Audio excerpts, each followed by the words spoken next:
Well guys, welcome to another topic, and today's topic is going to be on card insert strategy.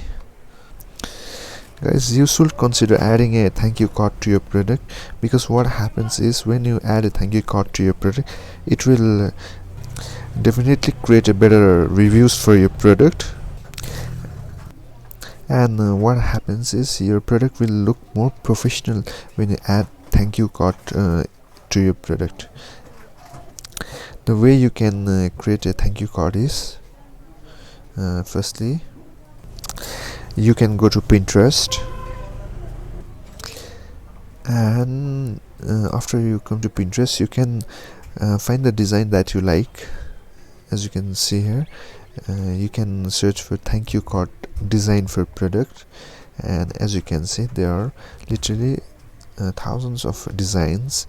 And what you can do is you can download this one. You can download this image and the one that you like, one design that you like. And after you choose your design, you have to come to Fiverr.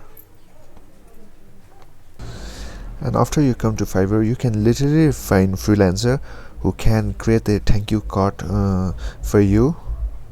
You just have to show them your design that you downloaded from Pinterest, like this one, and send them the design that you want your thank you card to be, and they can literally charge you around $10 to $20. And after they make your thank you card, what you have to do is you have to go to your supplier and send them the thank you card that you created from Fiverr, that freelancer had created for you. And your supplier can print those thank you card for you anywhere from around, they can charge you 1 to 2 cents only, as cheap as that, guys. They will only charge you 1 to 2 cents for per card, and they can insert those card to your products, guys. So that thank you card will definitely bring more good reviews for your product, and it will help you grow your sales on Amazon.